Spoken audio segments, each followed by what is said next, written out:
revolving around the line of, oh, after marriage you will lose all your friends. No, maybe not all, but a lot of your friends. It got me really concerned because in my head I'm like, why? What changes? Why do people fall out after marriage? So hey guys, and welcome back to the channel. It's Chilo here once again as always, and if you're seeing this face for the first time, my name is Chioma, aka Chilo. I'm a Nigerian and I'm currently living and studying here in Japan. So guys, your girl clocked 1 year in marriage recently, and I was just reminiscing on some, like, just reflecting back on that phase and everything, you know, all the things that maybe that got you a bit worked up during that phase. And I remember that one major thing that really made me worked up a bit was I was a bit concerned about the friendship dynamics, you know, after marriage. Now, on an average, naturally, that is not even supposed to give me 1 minute of concern. But coincidentally, within that period, most of the people I was watching or following here on YouTube that had gotten married were doing videos that were revolving around the line of, oh, after marriage you lose a lot of your friends, it's only you and your husband, this and that and that. And it really got me a bit concerned because, to be very honest with you guys, I don't have friends that I would call disposable friends. And if you've been following me on this channel, you know that one thing I always say is that I tag people rightly, right? I don't just throw the tag friend around. Those I call a friend are friends. Some people are acquaintances, some people are colleagues, some people are church members, some people are lab members, some people are country mates, right? But some people are friends. Now, those kokongong people I call my friends, guys, are very valuable human beings. I'm telling you for free. There are not so many, and I've said this before in a question and answer video where you guys asked me some questions, but they are amazing. Like, we've come a long way. There are people that will root for me. There are people that I have seen them fight for me even in my absence. There are people that I don't know how to explain it. Now, if you follow me on social media or even here, you also hear me say a lot of times that I am an advocate for good community. You cannot do life alone. I think I have said this particular one so much in the past 1 year. When people say this, you can't do life alone, it just means having or being surrounded by good people. And so when I was watching those YouTube videos that insinuated that say goodbye to your friendships, you know, after marriage, it got me really concerned because in my head I'm like, why? What changes? These same people are the people that are happy for you because you're celebrating love. They were there with you all, you know, through engagements, planning weddings, celebrating with you, excited for you. So genuinely, not from a place of judging anybody or anything, I was really interested to know what really changes, like what happens. Why do people fall out after marriage? And so I told myself that I'm just going to observe. And it's been 1 year of observing, 1 year of putting my thoughts together. I didn't want to make this video any earlier because, guys, see, there are some things you don't just jump into prematurely. I am even still a learner in this marriage thing. It's like 1 year. Also, a little disclaimer, this might not apply to everybody, to be honest. Now, the big question is, Chilo gong gong gong gong gong Chioma, did you lose friends? Did I lose friends after marriage?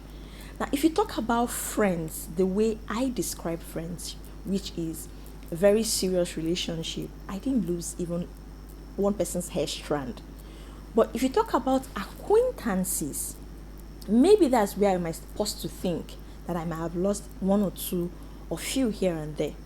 And if I even really trace it back, some of the people that I'm even thinking I might have lost, maybe even before the wedding, we were not as close, we're drifting apart. Now, I'm not here making this video from a place of higher calling or from a place of perfection. And now I also get the point where maybe you had bad quality of friends that makes your spouse, you know, a bit concerned. Let's say you have those kind of friends that every night come out now, they're trying to hook you up, this one, that one.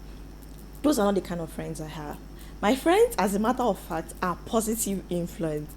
There are some days that I would not speak to someone maybe for a little while, my husband is like, oh, I haven't heard you talking to this person. Like, that's how much of a good influence they are and good people they are to me, that my husband even acknowledges it. Same with his kind of friends. So I don't even have those kind of friends that I would say, oh, this lifestyle we lived when I was single, I need to dissociate myself from that lifestyle. Guys, I don't have any friend now that will pick up the phone and call me to dish out negative advice that would affect or make my husband feel a certain kind of way. So let me just assume that this particular video is for those people that don't have those kind of friends that you actually need to grow out from. You just have honest, genuine friends around you that you don't want to lose. So I came up with 2 tips that I feel like maybe has helped me maintain friendships even after marriage, to balance the narrative, because it's almost like the narrative out there is like, oh, after marriage you lose friends. Now I get it that there are people who just cut you. You cannot do anything no matter the tips. In short, myself, I'm not perfect. I don't know what friendship holds for me in the next 2 years, 3 years, but this is just my observation in my first year of marriage, and I hope this video helps someone. So let's get right into this video. Now, 2 tips, and I'm going to be sharing the 2 tips. One is for the married friend and the other 2 tips is for the single friend.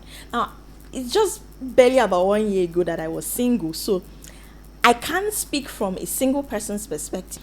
And I'm married now, and I can't speak from a married person's perspective. And this is a compilation of my thoughts, my observations, things that have happened to me, my conversations. See, guys, you think this thing is not deep? It's deep.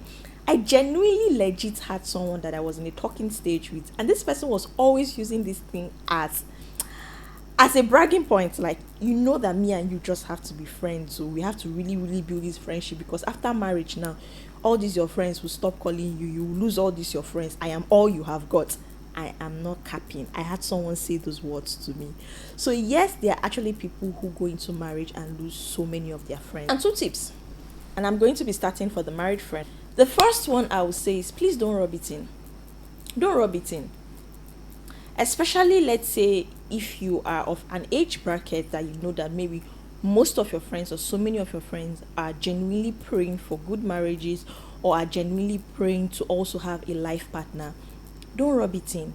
Don't mommy your friends as a married friend that you are. Let's say you got married, your friends came to celebrate with you, they were happy for you, they were excited for you. 2 market days later, have fun now, go and marry you, do fast and marry you, we are waiting for you. Now, don't get me wrong, there are few instances where, let's say, you're bantering with your friend, or you will know when you and your friends are in cruise mood, or you people are just bantering. But I'm saying, let's say your friend calls you for a very serious, genuine, heart-to-heart conversation or vulnerable moment, or maybe the person just went through a heartbreak, and the first thing that is coming out from your mouth is, "Shall do fast and marry you." People that are single, you single people, do fast and marry. Now, why I said don't mommy your friends is because, you know, the same way some people say that they avoid their mother's calls because each time their mom calls them, it's just go and marry their mother is saying. Don't be surprised when your single friend starts avoiding your call and you're momming your friends. There should be a balance. Now, I'm not also saying shrink yourself and not, talk about your man or your marriage, especially when you're in a happy place. Genuinely, when you have genuine friends, they will even be the one to remind you, how far your husband, I saw that picture you sent to me. Do you understand? Like, there are places where you would know when your friend is ready to have a conversation about, let's talk about your man, let's talk about marriage, let's talk about, let's talk about this. But it's not in the middle of a vulnerable person called you for heartbreak issue or for, see what my mother said, and then you now say, but this thing your mother said is true, you should actually consider marriage. Don't mommy your friends. Keep being a friend even after you got married to your single friends. That's my first tip. Now, my second tip is, keep being intentional about your friends. If you genuinely knew you had positive friends that have been in your life, sharing opportunities with you, rooting for you, praying for you, staying by your side, and then all of a sudden after marriage, you want to cut them. See, I am actually almost on the receiving end of this particular one. I am friends with someone who was in a situationship, and the guy kept complaining that he doesn't like that all her friends are single. I am not joking. As this thing I'm saying now, it happened to me. Like, it happened to me. My friend would tell me, like, she doesn't get what this guy is saying. The guy will literally be throwing it as a command. Every day you're with this your friend. Is it your friend that will marry you? If you're not careful, those kind of things start making you stop being intentional about your friends. What do I mean? If you guys used to call and gist, don't stop it because, okay, you're married. Now, I get it. Trust me. I get that with a change of face comes a certain degree of being busy. I get it. Some people even move city. Some people even move houses. Some people move jobs after marriage. It's a lot. I understand it. But when it's now a consistent case of your friend will call, you will miss the person's call, you will never return. You will miss the person's chat, you will never return. You will read the chat, you will never reply. Your friend will send you maybe pictures, you would never say anything. Like, back to back to back, you neglect a friend. It's not fair. It now starts giving off the vibe of, I'm no longer on your level, or we can't really communicate on this on that front again, or you expect maybe because you people should understand now, I am the busy one, like life should revolve around me. You, the single one, you don't have anything you're doing now. Just be the one calling me. In short, if I don't pick today, call tomorrow. If I don't pick tomorrow, call next month. If I don't pick, call consistently 20 times. And all people have things they are doing with their time. And people genuinely hate to feel like they are disturbing people. If you have very and I am very, very accommodating and understanding friends like I do, trust me, one missed call is not what will make a friendship stop. What will make a friendship stop is 20, 50 missed calls on several occasions, no returning, no reply, nothing. Please, as much as possible, check up on your friends to reply as much as you can. Send voice notes. It doesn't have to be calls. I know most times when I say this, people are like, it's like you're not busy. See, guys, I'm very busy. Very, very busy. People are not saying call. Me and my best girl, as I'm making this video, I can't remember the last time we had a very full length call, but we've been sending voice notes, messages, chat, memes, posts, videos, updates. So I literally know what's going on in her life, even without yet a full-blown lengthy call. So nobody is saying that if it is not call, you're a bad friend. No. But just still check up on them as much as you can. Let's even assume it skips your mind. Can you at least also reply their chat? Or someone sends you a very beautiful picture like your friend will usually do, maybe she makes her hair. At least say, gang, oh, they are not even ready. If you don't give them, how will you take it? Those usual things you will say. You will say to them, don't just completely neglect them. It might not be as frequent, maybe, depend on your context. Maybe you're trying to settle down, but don't completely ignore someone because it hurts. It really does hurt. Now, those are the 2 tips for the married person. Now, let's go to the single friends. Let's say you are in a dynamic where your friends got married or your friend has gotten married and you're wondering, okay, how do I come in? First things I would say is, can you kindly give your married friend benefit of doubt? Yeah. Can you? It's a whole new phase. It's a whole new journey. It's a whole new adjustment. Some people are navigating a lot, moving cities, moving countries, especially in this generation, moving jobs, moving careers. It's a whole new journey. Can you give them benefit of doubt? Not every time. Una we don't marry. Making it look like marriage is a prison, or marriage is a plague, or marriage is a disease or something. Your friend, maybe you finally catch up with your married friend after a while of the person, getting married. And the first thing that comes out of your mouth is, it can't be me, una we don't marry. Me, I just wonder. It can't be me. Can you at least give your friend? Now, I'll give you typical examples for the ones the ones that apply to me personally. After my wedding, I felt a bit guilty not to call people, especially people that came a distance from me. And I called this particular friend of mine to say thank you. Oh, thank you so much. I hope you've reached your destination and all. And as an understanding friend this person was, mind you that this was just like few days after my wedding. So we're still trying to, the dust was still settling in, these so many things were still going on in the background. But yes, the wedding had finished and people started going back. And the first thing this my friend said was, Chilo now. I understand this. Why are you even bothering to be calling now? Genuinely, he said, if you call me this thing 1 month later, I will follow you and talk it. He was not like, why did you even have time to make this call? Are you not busy? Like, and even when I was telling the person, chill, beg, will, I wanted to follow you talk, he kept emphasizing it. I was flying back to Lagos first before Japan a week from the day of the wedding, and then from Lagos a week after, because we had our honeymoon in Lagos, right? So he was like, Chilo, abeg, concentrate, wrap up, do what you're doing. I'm not saying you must be like my friend, but I'm saying, can you see what benefit of doubt means? Just understanding that this person is going through a lot. When you stay, and you've not heard from your friend that maybe got married or gave birth or something, it's not a crime to just say, oh, hello, how are you now? I did it. There are some people that got married after me that I am friendly with. I sent messages at least once a month till the person clocked like 3 months. How are you? How are you settling in? I hope you're fine. Those kind of things, like, just give benefit of doubt, and not the first call you and your friend is catching up after that kind of occasion that you went to go and do gay. You saw how the occasion was making everybody stressed out, and the first time you're catching up with your friend is you don't marry, you don't change now. You've married and you've changed.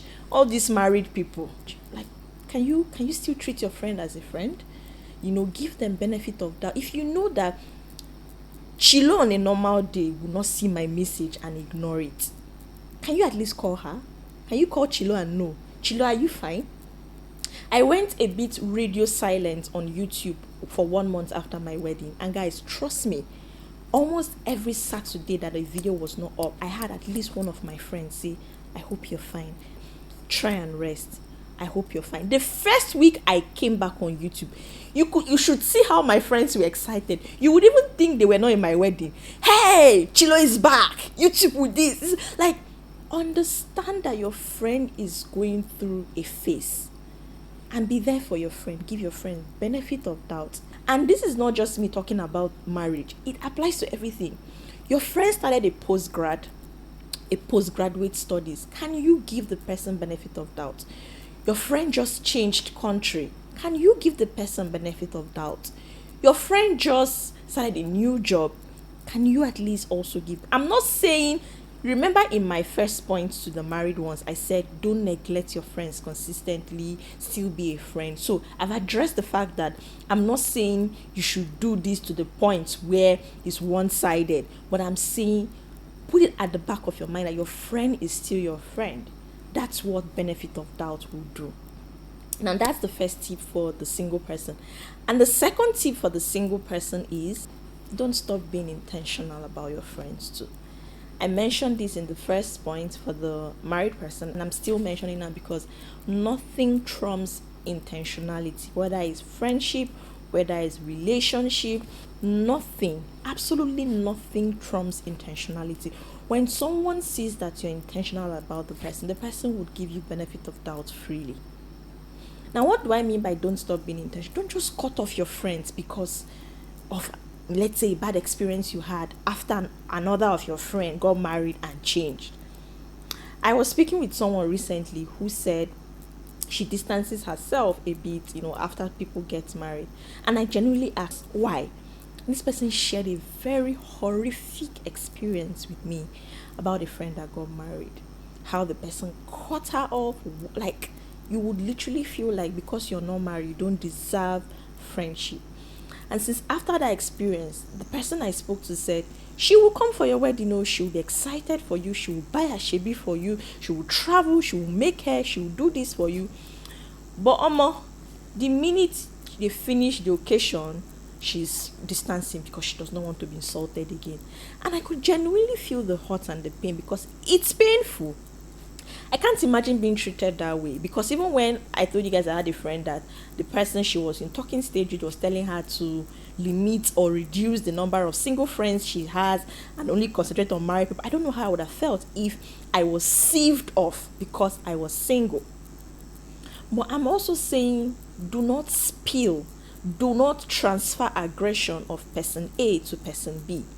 Let this person give you, let this new person that just might give you a reason to stop being friends before you stop, and not because of the sins of another person you just stand up and cut. Especially when you have very valuable friendships that it's not like disposable cup that you want to lose. And don't stop being friends. If you are that friend that would randomly send a message to your friend, please don't stop.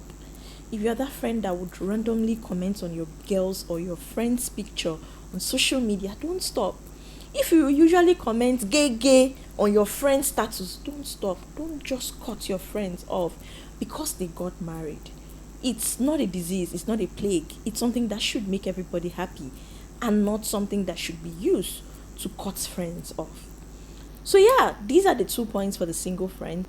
So guys, this video is just, I wanted it to be very detailed. That's why I just spent 2 points. I just said 2 things for each category.